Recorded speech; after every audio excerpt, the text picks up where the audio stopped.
Hey, good people. Welcome back to the Intentional Wellbeing Podcast. I'm having a legit fangirl moment with Dr. Raquel Martin. Woo, woo, woo, woo, woo. I am saying your name right? Raquel? Yes. Dr. And fangirling is reciprocated. I was just telling you, like, I follow you too. Oh, I love it. And I try to share your stuff as much as possible because it is hilarious. And I'm going to read your bio, but before you get into it, I like how you deal with people who troll you. And I'm always surprised when people who are clearly not educated or smart think because they are, and I'm going to say it, white, they can just come for you and say stuff to you. And my favorite one was like, you know what? If you don't get my sense of humor, you should leave now because it's just going to get worse. And I was like, worse. Stealing. Like one person asked me, this guy, he was like, what do you think your toxic trait is? And I was like, oh, that would probably be my attraction to men. And he didn't even get it. And I was like, oh, God. I do not have time for stupidity. Oh my God. I was like, my attraction to men, because in this very moment, toxic. And he was like, what? And I was like, You don't get more comedy, leave. It only. You know what? Nobody's paying you to be here. I ain't your supervisor. We ain't friends. I put free content up on a public platform, and if it offends you, there's the door. Don't let it hit you on the way out, as my mother would say. Don't let the door hit you on the way out. One of my daughters was like, this is kind of becoming a space. She said she didn't like one of my posts, and she was like, this is a space where I don't feel it's like very helpful. And I was like, I totally understand that. And be on your way. Yeah, I said it. I was like, if you ever feel like there's a space where you feel uncomfortable, then you should leave. I said, and even if that is my space, because if you believe anything that I say, I'm saying if you have the ability to leave uncomfortable and unhealthy situations, even if it's me, then leave. And someone commented and said, Dr. Martin said, you can go, and I wasn't being rude. I'm just saying, like, in all situations of the world, there's so many situations where we can't leave the unhealthy aspect of it. There's so many places where we are just stuck because we need that job, or we're in that relationship, or we live with that parent and we can't afford our own rent, right? So if you are on my page and my page is annoying you, leave the page, block me. Please. Preserve your peace, please. Right? And I think some people think it's like rude. And I'm like, no, I'm trying to let you know that there are actions and everything. I think you expect me to say I'm going to change, and I'm not. Oh, yeah. That's not going to happen. And the thing that I think that I leave is like, and you know what? It ain't a bus station or an airport. You don't need to announce. Like, you can just go. Like, I used to follow you and you used to be. And I'm like, people change. Like, I had this very same conversation. I have a YouTube channel where this will appear on the YouTube channel for those who like to watch. I have a YouTube channel, and somebody reached out to me. I've been following you for years, and I noticed you're putting up your podcast on YouTube. And I feel like, as a white person, she was having her whole guilt and processing her feelings about things I talk about being a Black person in the world. Because I have literally hundreds of videos on me showing you down dog and all the yoga poses. And I'm like, okay, I've shown you all the yoga poses that I care to show you. Feel free to buy my 2 best-selling books if you need to know anything else. I need to move on. There's only so many ways I can show you how to do a down dog, and I want to talk about other things because I'm not one thing, okay? So can I expand my horizons? And I was very kind. I said to her, I understand, but as a person who continues to evolve, these are issues that are important to me and my community. And if this does not speak to you, I appreciate that you followed me for years and I pivoted to something else that you're not familiar with. If you're not ready for these conversations, that's completely okay. This may no longer be a space for you. So feel free to follow the other 700,000 yoga teachers on YouTube. That's the whole thing. It's like if someone's being reasonable, like someone will correct me on the language I use. I'm like, oh, I didn't know that.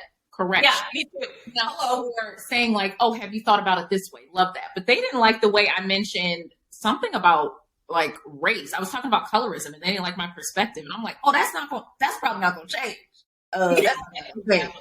That feel free and giving me some more knowledge, and it's like a give and take. But they were just like, I don't like this, and I'm like, well, you should. Don't let the door hit you on the way out. As Sonia Renee Taylor says, be blocked and be blessed. And I'm for that. I'm for that. All right, let's jump into it. I want to say we just got off to a start, and I told Dr. Martin, that we were going to just kiki. So let me read your bio. You are passionate about empowering and educating individuals on their mental health and well-being, which is why I love you. I also love that you're a Black therapist, hard to come by. I'm also a licensed clinical psychologist, researcher, writer, podcast host, professional speaker, and professor. And not to mention, she's got children. And I mean young children while you're doing all this, which blows my mind. You like to say that each of your roles provide you with a unique opportunity to build knowledge and to inform others in the way that you engage. You're a practicing psychologist. You work directly with patients to help them identify and resolve emotions, beliefs, and thoughts that are impacting their mental health. You're a researcher. Like, I don't know where you have the time to do all this. You're able to contribute to the growing narrative about mental health, racial identity, and trauma-based interventions. As a podcast host, she's also got a podcast, everybody. Don't worry, I'm going to link all this stuff in the show notes. And a professional speaker, it provides you an opportunity to reach a wider audience, to talk about the importance of therapy, mental health, and in the intersection of culture and well-being, which I love. And you specialize in the intricacies of the Black experience, trauma-based interventions, coordinated community resources, and coalition building. And now finally, you're a professor, okay? As if you didn't already do it all. You're a professor, which grants you the ability to be a mentor, an educator, and an advocate for the next generation of clinicians. Welcome to the podcast. You are the essence of intentional well-being. If intentional well-being was a picture, it would be Dr. Raquel Martin. Oh, I love it. Thank you. Yeah, no, it's true. I'm reading your bio and thinking, I thought I was busy, but my kids are grown. Like, I have adult children, so, well, mostly they're teenagers, but the oldest. 9 months. I bet you they think they're adults, though, don't they? I got 9 months and 3. I don't know how you're doing that. When my kids were that age, I wanted to roll up in a corner and cry. Like, it was, and I did that too. Oh my gosh, I did that too. Okay, good. Yeah. I think I shared a post about how, like, Stacey Abrams talked about, like, you know, it's not about, she doesn't think of work-life balance. She thinks of work-life Jenga. And I like that because it will crash down. Yeah. And I build it back up. The tears. I was just crying at 6 a.m. the other day. I forget what I was feeling like a bad mom for that moment. Oh, yeah. That's built in. That is, you know what? The bar was set real low with my parents. I have West Indian parents, and they're like, "Are you crying? I'll give you something to cry about." Like, there was no interaction. My mom was great, very, very loving, very there. She had her moments. My dad was he was there, but he was absent and emotionally unavailable.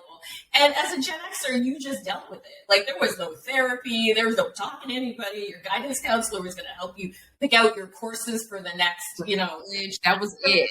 They weren't interested in hearing any of your personal drama. And when you were doing poorly in school, nobody was interested to find out the reasons why you were doing poorly in school. It was just like, you were not trying. You were not showing up. It didn't matter that you were in trauma at home. So these are all new things for those of us who might be Gen Xers or come from a previous generation. Now we're learning about ADHD and autism and childhood trauma. Like, all of those things were not a thing when I was growing up.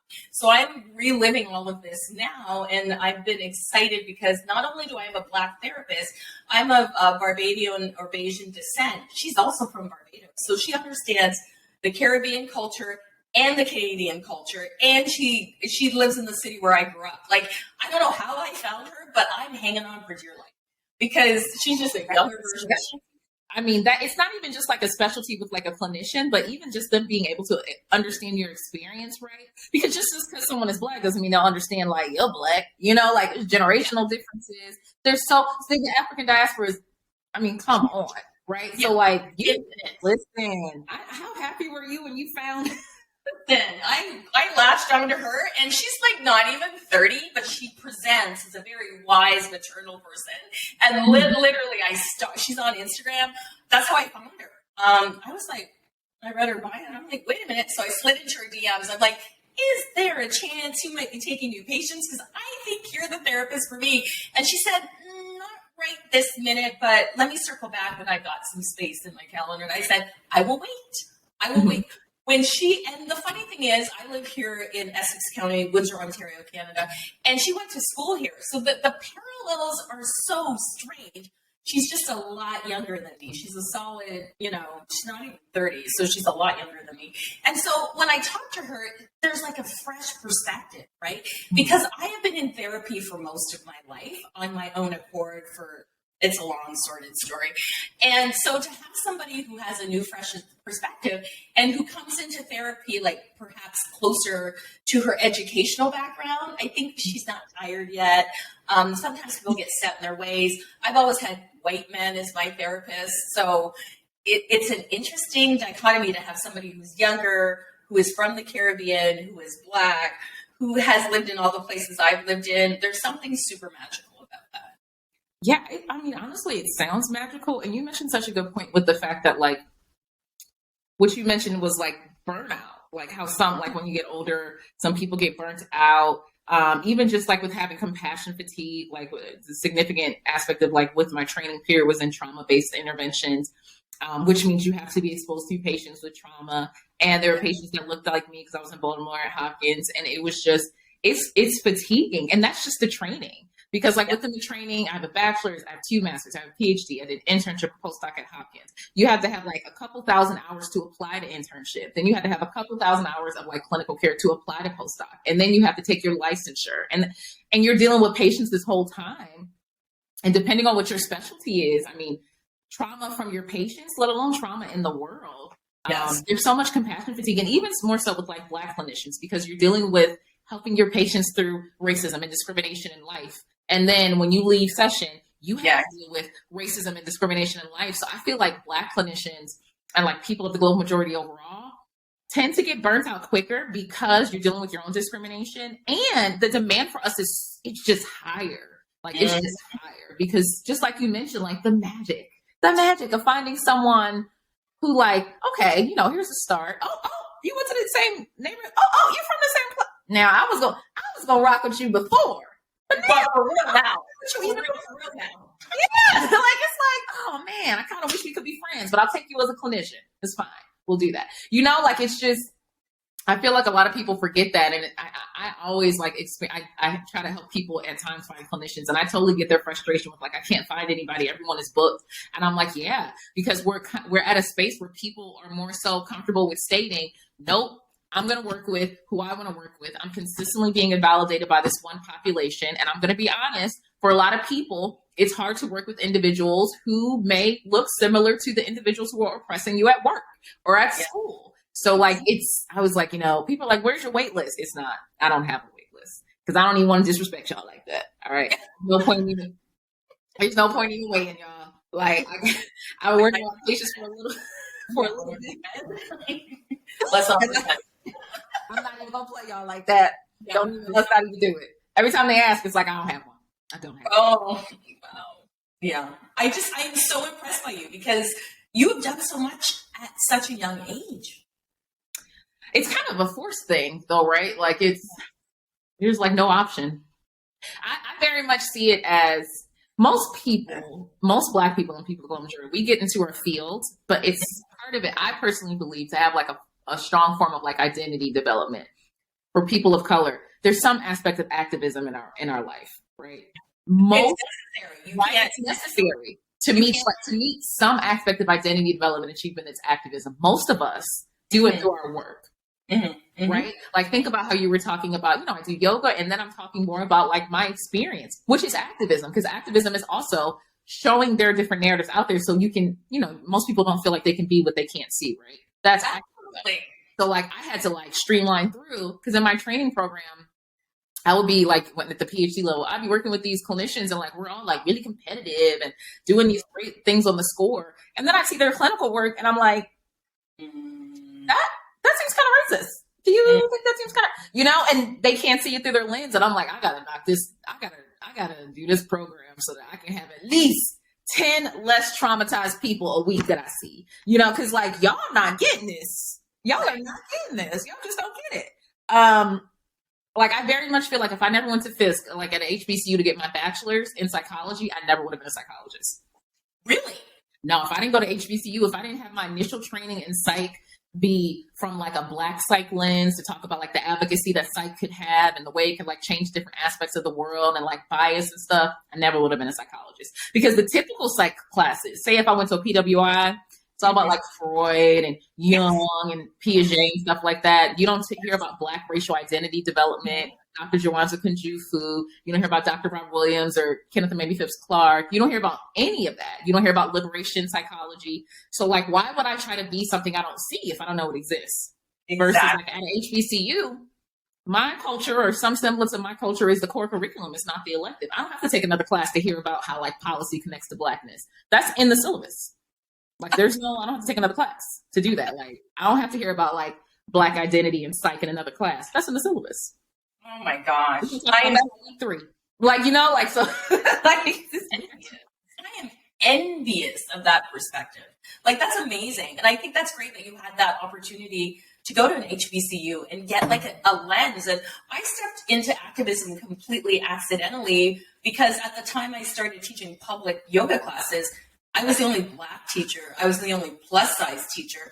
And this like yoga has created this whitewashed idea of what self-care looks like or what yoga looks like. And if I didn't have a mother who had wished she was a hippie, but didn't have the time or the effort or the finances to, you know, be running around going to festivals and things like that. She was in school. She was studying. She was married. She had a family. So she really wanted something that she could be a part of. And that turned out to be yoga that I got taught at 3.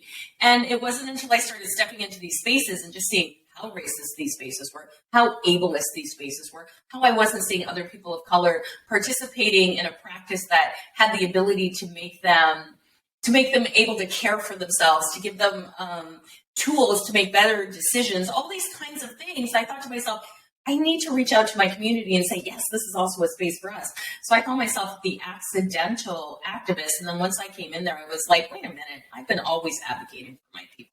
That's what we do. It's what we do. It's one of the stressors because like people always look to us to do it. And it always like when I follow people, yoga actually significantly intimidates me. And I've always said this, it really does. My best friend, she has always done yoga. And whenever it just always intimidates me. Now weightlifting, and she always says this is very odd. I was like, I would rather do squats, deadlifts, pullbacks, bent over rows. But if you try to tell me to do yoga, like I just seize up. It's very intimidating to me. But part of that is like all those group classes I take, very rarely people who look like me. And then in looking at the historical aspect of yoga, it's so weird because one, stolen. Like for a European, like stole the whole concept. And then in addition to stealing it from one culture, pushing out another culture, like when Black people, and it's like, y'all just gonna keep making offenses, huh? Now, not only did you steal it from this one culture, now you're gonna completely try to omit another, like y'all just stop. Yeah. Anyone else y'all want to omit? Anyone else? You know, indigenous populations, Latin, anyone else you want to just say doesn't fit. And then always seem like, even like body type wise, I would just be like, I don't think I'm meant to be here. I don't think this is me, you know? And I always feel like the whole, like the yoga industry as well. And it shouldn't even be an industry. Like this is a culture's like holistic practice and things like that. But also like, I feel like very much the self-care aspect has been turned into an industry where it makes it like it's like a hustle, right? Like it's like, oh well, you have to have this new outfit and this stuff to do, like to care for yourself. Like, or you could just watch this video on Instagram and do what works for you. And what feels good in your body is self-care instead of it's been changed into like an indulgence of like privilege when self-care can just be like, I don't answer my phone after 8. Exactly. Or I'm taking a day to just read my mail. Like I'm going to go in the mailbox, take it out of the mailbox, make myself a cup of tea, and I'm just going to go through my mail. That's, you know, it's been so like every single time it's tough because like in psychology, there's so many things in pop psychology that every other day I'm like, nope, that person's not a narcissist. Nope, that's not a trauma response. Nope. I mean, you know, like, yeah, you know, that's why I'm to social media, because social media honestly is tough. But I see so many things online and I'm like, I mean, that could be true for people, but like the way this person is sharing it is saying like it's true for everyone. That's not accurate or At all. anything. I always say the only thing I am always is black. That's it. Like the only thing I am always is black. You know, I am not always happy. I am not always sad. I am not. Sometimes I get sick of myself. I think a lot, and it is. You know, like I think a lot. I'm a very. Yeah. Huh? Are you a fire sign? Because I'm a lot too. Now, I don't believe in astrology. But every time I say I don't believe in astrology, I say my sign. And I kid you not, there's never been a time where the person didn't say, that tracks, because your sign. And I'm like, my birthday is. My mother was completely. It's next Monday, actually. My birthday's next Monday. I just realized. Ooh, happy birthday. That tracks. It's been a rough year, so I kind of forgot about it. Yes, I'm a Sagittarius fire. Yes. Mm-hmm. Anytime I say it, they like, that tracks for you, though. Because, like, blah, blah, blah, blah, blah. My kids don't.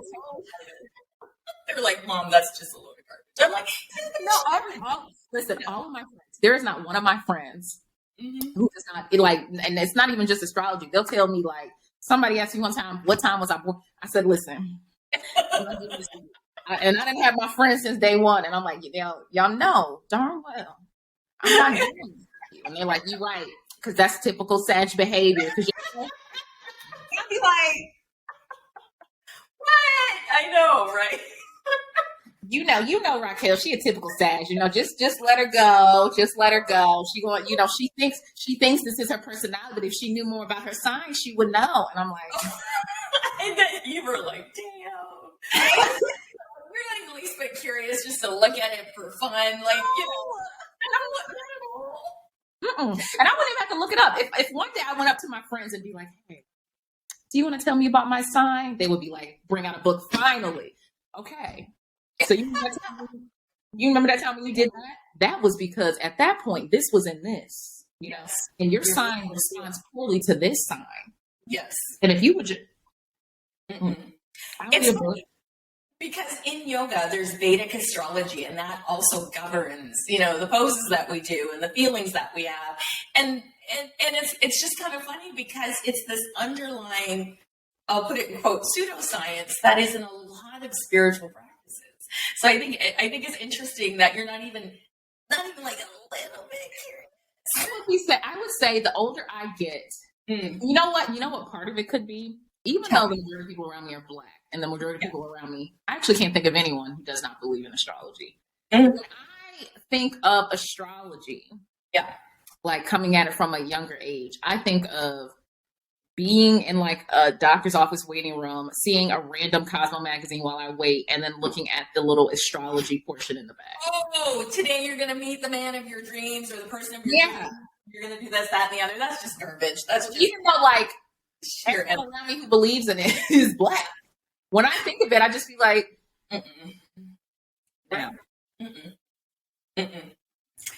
something funny. Maybe, we evolve as we get older. Maybe my brain needs to evolve a little bit more. Right? I mean, you got a lot going on, so there's no room for that anyway. Like when you talk about this, that, and the other thing, maybe there's just no room for you right now. But your kids are going to get older. They're going to get some friends. They're going to completely leave you alone for a while. That's where I am in my parenting journey. Don't do that. Don't do that. It happens. They get their own lives and they completely leave. I'm a 15-year-old and a 17-year-old, soon to be 16 and 18, and it blows my mind that my son is going to be 18. That doesn't track for me, but whatever. He's a very responsible, kind adult, but he's got his own life. He's got a car. He's out. He's gone. He's doing it. He's got a job. I don't ever see him. And on a Saturday night when I'm all by myself, eating, whatever I'm eating, watching whatever I'm watching, I'm like, I remember when we used to do movie nights as I sit on the couch. So I'm lamenting my kids at your kids' age right now. Like, you're in the thick of it. I'm in the sweet spot. You're in the thick of it. I'm in the sweet spot. But I do miss it. I know at the time that I was completely overwhelmed and completely fed up and wanted to sleep through the night and don't want to see another diaper. And why can't you just do this shit for yourself? So sick of diapers. At one point, like, the whole house smelled. I said, I can't live here. I cannot live here. I think I'm just ready for the next phase. Like, my son is getting to this phase where he's talking more. And like sometimes he'll surprise me. So like I'm ready for the older phase. Like I love like my little one that I cuddle and stuff like that. But at this point, like I'm ready for him to just walk because I'm kind of holding him. You know, like my back legit hurts. Like I just feel like I'm ready for you to walk. Like I'm just ready for like, and I'm also ready for them to play a little bit more because like the age difference is weird. Yeah, yeah. Like, that reminds me of telling my son, hey, maybe don't try to give your brother pizza because he's 9 months. It's not yet, sweetie, not yet. So you have 2 boys like I do, and I was surprised that quickly they fought with each other. So my kids are 2 years apart, not quite 2 years apart, just under 2 years apart. And when Dylan turned about 1, the fisticuffs came out. The fighting happened, and I was just like, I thought you'd be a little bit older, and it only happened when they were little, and then when they got older, they never fought. It was a weird. You know what I always say. Because me and my sister, our relationship improved so much when we both went to college. Siblings are the like the roommates you never asked for. Right, 100%. I have a sister our relationship improved so much when we moved out of the house, and like it was like a complete 180. But when we lived together, it was a no. It would just be so much. My oldest son his personality is like me. But every time I tell people that, I'm like, but I'm an adult. And he's 3. So he acts like me at 3. His new thing lately is that is ridiculous. No. Like, he hears you. When he says it, I'm like, you're right. I'm waiting for him to say that's absurd. Because I'm waiting for him to say that's absurd and absolutely not. It's a firm no. Like I'm waiting for him to say that. And you're gonna die when it happens. Because it will happen. It will. Because my husband did something and he said, and he calls him by his first name to be smart. He said, Brandon, that is ridiculous. What did your husband do when that happened? Did like your mouth drops open and you look at this child like he did the slowest head turn to me I'd ever seen him do. He said, yeah. What is going on here? In my son's defense, he used it accurately. I forget what my husband did, and I was just like, he knows. Maybe he didn't move fast enough with my son's barbecue sauce because we work for them, and he said, "Brandon, that was ridiculous." That's it.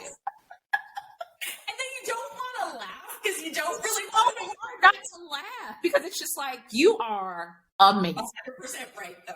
You're right. And it's 50% you, so that makes sense. That makes sense. A lot of times I'll be like, well, he's got a point. You are taking a little bit of time with his barbecue sauce. Now he didn't ask you twice. What are you doing? Get him his barbecue sauce. Yeah. So you, because he's you, and the 2 of you gang up, and then the younger one will end up being more like your husband, which is like what is like already turning out to be more like my husband. Right?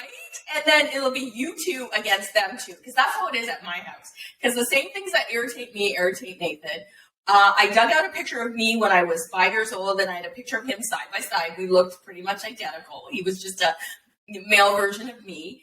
And we think the same way. It's kind of weird. And so we gang up on the other 2. Because my youngest, Dylan, is like his dad. And the 2 of us are like, weird, because I was like, oh, I don't have any daughters to like impart this wisdom on or to hang out with, but it still works with your sons. Like Nathan will see as the sons are the ones who need it more.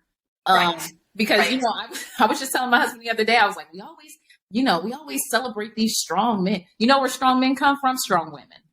Like every time, because my son, he was talking back, he was going over on a tangent about something. I can only understand every other word. And I'm like, I just really love the way you I was like, you're so assertive.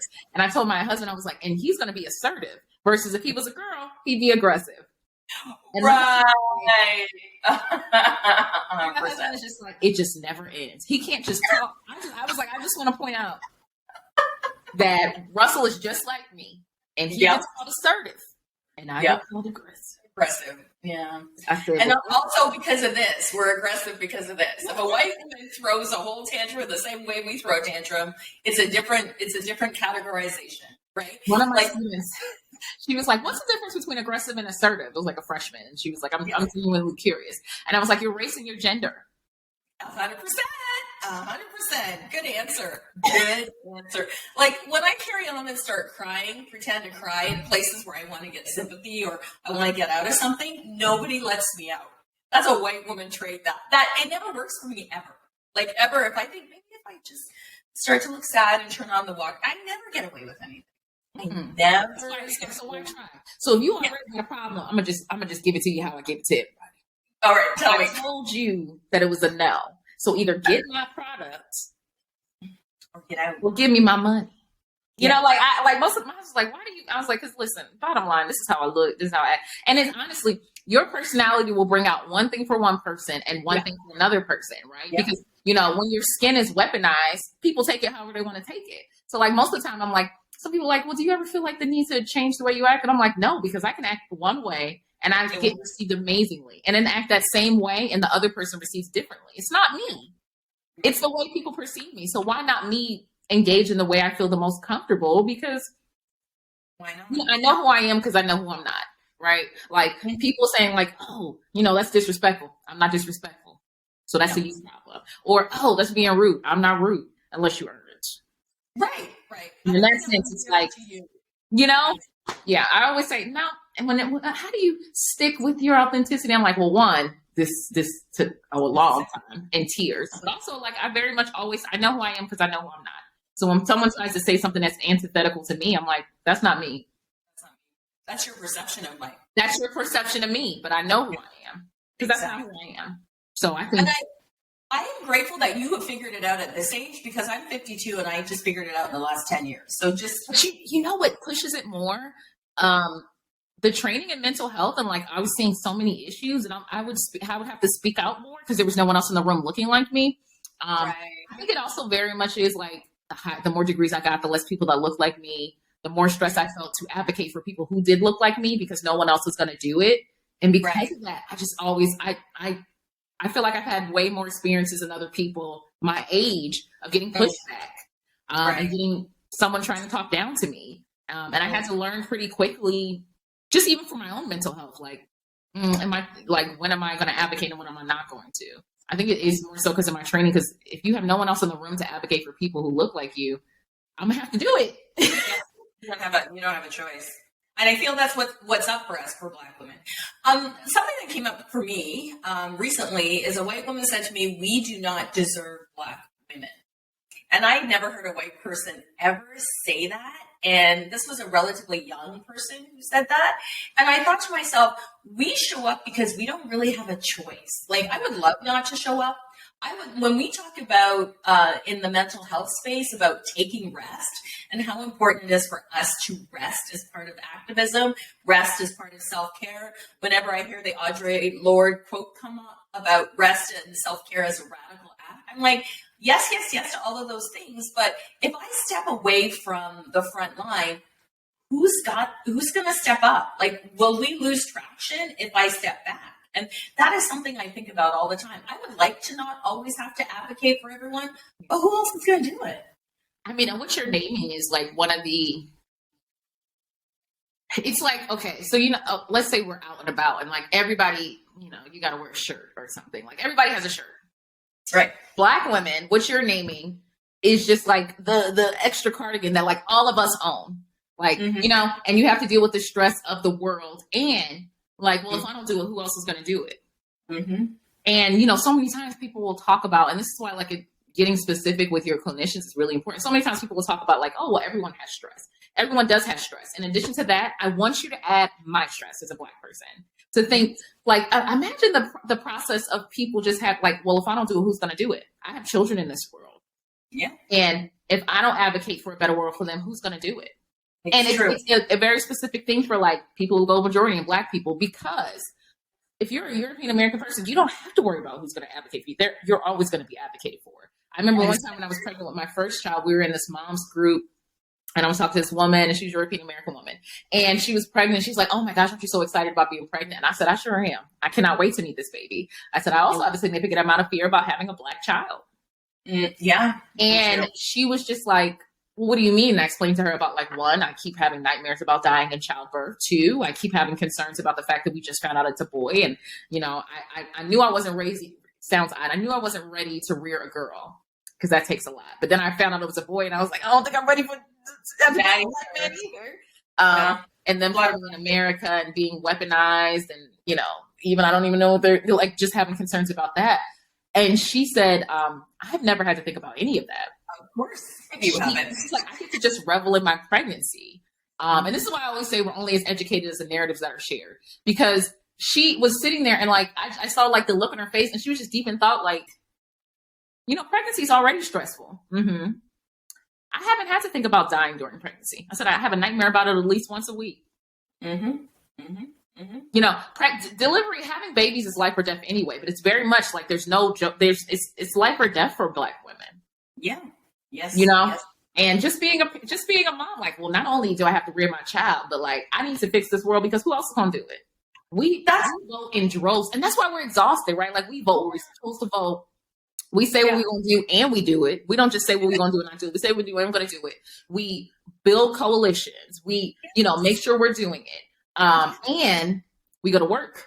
We take care of kids. We cook. If we have partners, we got to advocate for them. And then we try to be whole humans and drink our water and have at least one vegetable inside of ice cream. And then, it's like, do you, and then also add that. Of course, I want my clinician to represent me. Right? You're going to get it. I would love to know what the world would be like if we didn't advocate, if we didn't show up, if we didn't vote for people. Like, when I look at American elections and I look at the voter turnout and who turns out for change and who turns out to do the right thing, it's always Black people, and especially Black women. What if we left you to figure shit out for yourself? Where would you be? I don't know, but that's not a planet I want to be on. If we figure that out, just make sure we got, I don't know if it's going to be either one of them, but somebody needs to have a shit ready for us. I won't. Yeah. It's like, well, you guys are going to figure it out. We're actually going to dip, because we also arranged our exit, but y'all can have Earth, because y'all done screwed this place up anyway. We're going to leave. Everybody grab your head wraps and stuff. You didn't attend the meeting. You are stuck here. We had the meeting. We told you. Yeah. We're leaving, okay? If your auntie ain't here, she ain't here. We gotta go. I would just love to see how the world would have turned out. And I've been watching a lot of these memes because, I follow you on Instagram. If you are not following her, please, I share her stuff as much as I can. Please go follow Dr. Martin. Incredible. And of course, I'm going to tag all this in the show notes. I love that you just call it like it is. I love that you're out here sharing your work for free. I like that I get a little bit of therapy from you every single day, even though you're not my clinician. But there was a meme going around on Instagram where it's probably from TikTok, where people are in a boat because somebody in their comments has said, go back to your country. And then, user 7245321 with an avatar and no followers told me to go back to my country. Here I am going back to my country. And I love those. And if only I knew. I did this one thing because someone was like, why do you use the term European American? And I was like, because the people who you refer to as white aren't indigenous to where we are. So I'm not going to call them that. And they're like, well, technically Caucasian. I'm like, you've never met a Caucasian in your life. And I even gave a history lesson on where that term came. I was like, there's an actual place, mountains. Yeah, but I met my life. Yeah, you've never met a Caucasian in your life. And like, well, white is offensive. And I was like, oh my God, imagine being called something you don't want to be called. Oh my God. I said, y'all came up with this name. Y'all came up with this. What do they call everything but a child of God? And you made up this. I was like, so I'm gonna call you European American because that's where it's significant amount of. I'm not doing it. And they're like, well, you mentioned people of the global majority, not people of color. I was like, because people of color are the people of the global majority. I want you to understand that the numbers have changed and everything. And my intent of saying stuff, I'm like, oh yeah, why do you use that? Let me tell you why. Because we're not the minority. We're not. And I want you to understand that. If you don't understand the term, I want you to look it up. Most people don't. They ask me, and then my community is amazing.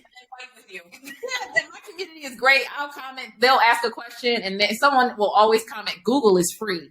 Yeah, it is 100%. Why do I have to do the work for you? But that's how they've been trained. Yeah, that's the thing. And someone will be like, "Well, can you explain more?" I can, but I don't want to. No, how do we get more from you? You can book me easily. You can easily book me. But like, I think people don't realize, just like you mentioned, Yeah. you choose what to put out in your space, right? It can be stuff that your followers want to see. It could be like, but it can also be stuff that you want to put out that you just want to make sure that that narrative is out there. If I don't want to talk more about a topic, I'm not going to. And if you want me to be more specific about it, then you should book me. Like that's not something that's difficult to do. You know, like I think there's just so much aspect of.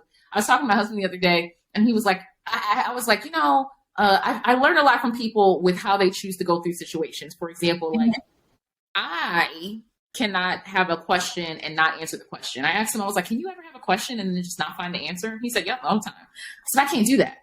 Neither can I. If I don't know the answer to something, I have to find it. And I have to find it on my own. And then I have to find, my typical go-to is 3 resources. And then if one resource goes against the other 2 resources, then I kind of need 5. 5 is my star number for that. And he was just like, what? I was like, yeah, because if I don't know the answer to something, I feel like I can feel my cells moving. That's how I describe my anxiety.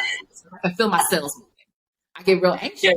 That very much is telling about me and like why I decided to do things. And it also is how I engage with the world. But some people, instead of trying to find the answer themselves, they'll just be like, I'm going to ask the nearest Black person because that's their job. Sure. Right. Instead of and when I don't know the answer to something, I try to educate myself. And then if I can't find something else, which isn't possible, it's not possible to not find. I've never had an answer that I could not find the answer to. Sometimes I'll ask my community because I'm like, y'all are so quick. Yeah, I genuinely don't want to search. I genuinely don't want to search. Y'all just tell me what the best vacuum cleaner is because I don't want to look, you know. But you can also choose one. Yeah, I think absolutely. And I think it's amazing that people just expect us to take care of everything for them. I had a fight on TikTok because sometimes I'm in the mood and I'm salty and I'll get back and forth with other times. Other times I just will talk around. So I had somebody, you know, ask a question, you know, Black people in Canada, what is the most common microaggression that you've ever gotten? And so I stitched this. So I stitched it and I said, the constant questions about my hair are irritating. I've been wearing my hair this way since I was 12. So for 40 years, every single week, I've had somebody stick their hand in my hair or ask me a question or ask me really horrible questions like, do I wash it? And like just things that are just, I don't know where you get these ideas from. Like, I just said, I'm so tired of asking people, of answering people's questions about my hair or where are you from? No, where are you really from? What you're really asking is why am I Black? Isn't that why you're asking that? Why don't you just ask that? Let's just cut to the chase altogether. So this person came into my feed and was saying things like that. You have a chip on your shoulder. People are just asking because they're curious. Aren't we supposed to be sharing culture? I'm thinking, okay, it'd be one thing if I occasionally got a question about stuff. That would be fine. But at least once a day, very certainly at least once a week, I have to answer questions for white folks. I want to tell you something, white folks. We have always been here. And we have had to learn everything about you. We've had to learn about your language. We've had to learn about your culture. We've had to learn everything about you in order to protect ourselves, in order to survive. It is not my problem or my fault that you've never had to learn anything about me. And in the 21st century, you are still asking me super basic questions, especially when Google is free. Why is it my job as a Black person to smile and be a cordial Negro and tell you what you want to hear? Why is this my job? Why am I supposed to be nice all the time? We did all that at the possible consequence of death. Right? All you have to do is Google or just not know. Yeah. Or how is it that you do not have a friend group or a friend in your group? How is it that you don't know Black people or you're close enough to Black people to be exposed to their culture? Like that is, again, not my fault or my problem that you do not have any Black friends. So you roll up on me and ask me a bunch of questions that are none of your business and I'm supposed to smile and, you know what, jive and shuffle, you know what I mean? And shuffle. So I don't shuck and jive too. I don't know if that's I say shuck and jive too when someone says stuff. Step and fetch, you know, which was a character as we know back in the day, right? But honest to God, why do I have to keep doing that in the 21st century? Why? Why do I get those all the time? People fly at me. And there's actually this really interesting creator, and when I say interesting, I mean annoying, creator on YouTube who's a Black person who has internalized her oppression and racism and is like, we need to be nicer to white folks. I'm like, So I watch her every now and again, and I'm like, right, the things that she says, and then we have a bunch of other Black people weigh in on her being correct. I'm like, I am nice.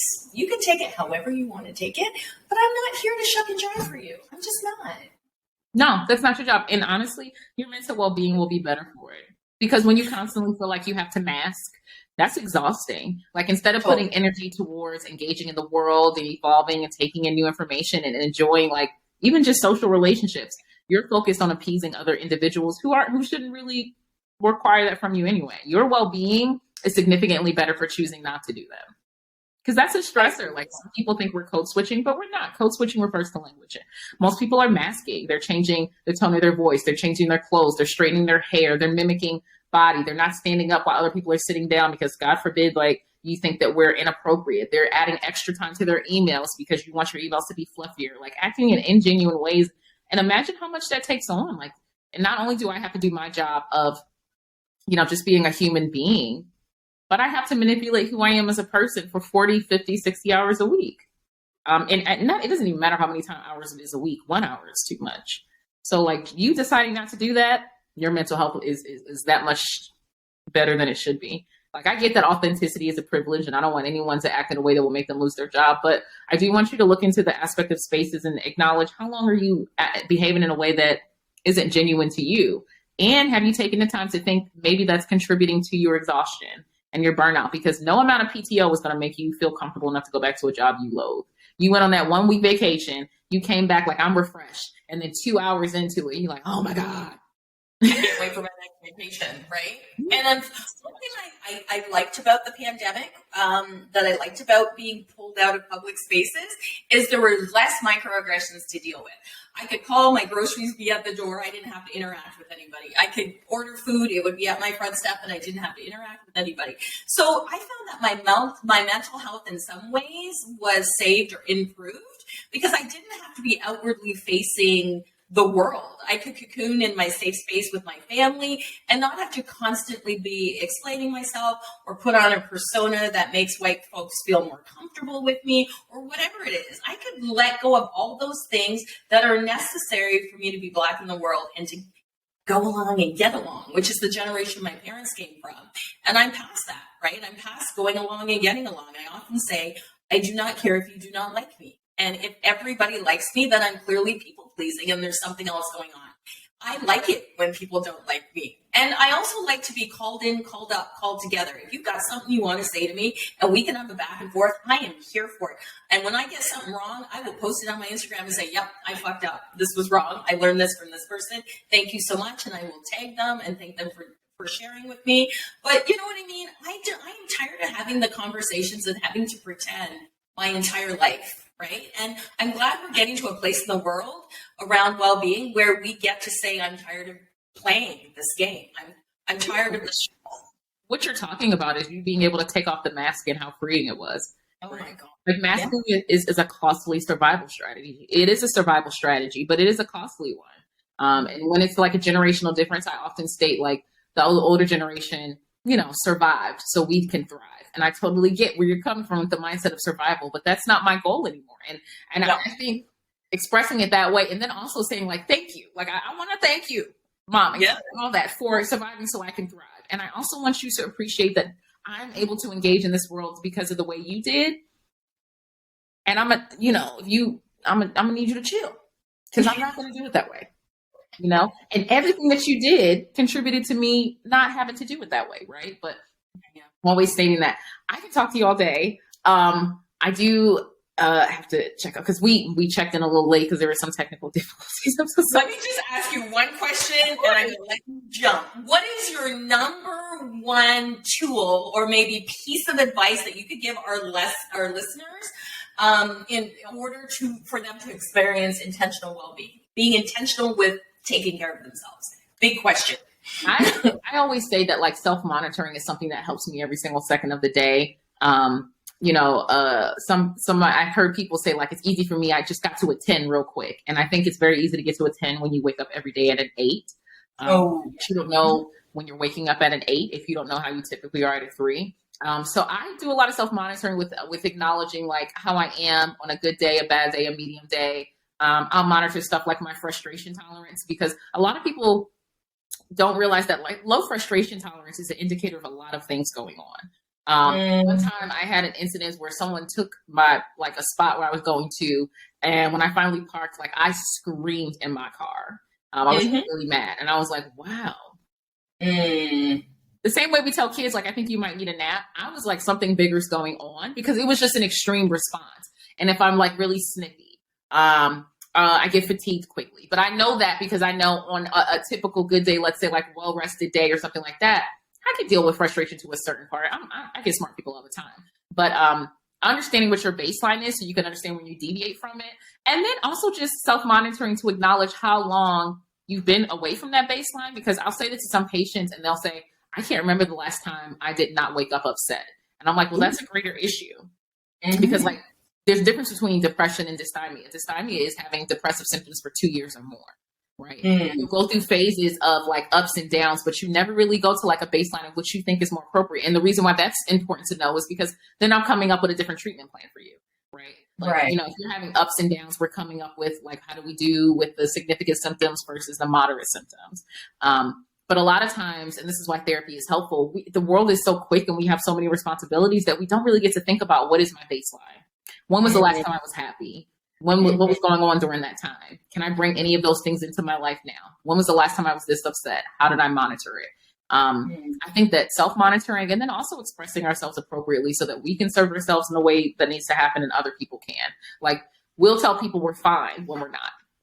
Right. You know, we have a range of emotions. And when I'm angry at an 8, I need a break so I can calm down and be more receptive so I can get down to a 3. When I'm angry at a 3, I can probably have a conversation with you. But if I'm not really honest with myself about what level I'm at now, I can't help you to serve me because you may be asking like, how can I support you? Because I'm going to snap. And then 2, I can't help myself. Right. So like we talk a lot about love languages, but I think it's also important to realize how you are during conflict. If I'm at an 8, I'll be like, tell my husband, like, listen, I need to step back. Anything I say is going to be detrimental to this marriage. Yeah. So like, I'm not in a place to talk. I will be in a place to talk later, and understanding that that's okay. Because just because we handle different, you know, just because you handle needs differently and just because your mental wellness needs are different doesn't make them any less important. It just means that they're different. And I think sometimes people will invalidate different aspects of like, oh, well, I don't need, 15 minutes to calm down before I talk. I need to talk now. And I was like, I understand for your well-being, you need to talk now. And for my well-being, I don't need to talk now. And I'm not invalidating what you're saying, but we have to come to some kind of compromise or do something like that. Like just because our needs are different doesn't make one more important than the other. But self-monitor, figure out the range. And then I always feel like if you can't identify like 5 minutes of a joy throughout the day, even just adding 5 minutes of joy will significantly increase your well-being. And you may think it won't, but it really will. Even I have to reheat my tea like 50 times a day, but I do notice a difference the one time where I get to actually like finish the whole cup. And typically that's because I finished the whole cup in my closet, or my husband like took the kids upstairs, but it's just like I got 5 consistent minutes. And if you can't identify 5 minutes of just enjoying something, that's to me a really big sign that something is wrong. Yeah. Well, thank you for that. I thank you for making time for me. Like I said before, I'm a huge fangirl. For those of you who don't know, follow Dr. Martin on her Instagram. I will link to it in the show notes and to everything she's doing and to all your upcoming events. We are going to hook you up. So look for all of this in the show notes. Once again, thank you to Dr. Martin for being here, and make sure you're intentional with your well-being, everyone. Until next time. Thank you for having me. Of course. I just need you to stay on for like 1 minute, or just leave your computer on. If you got to run, you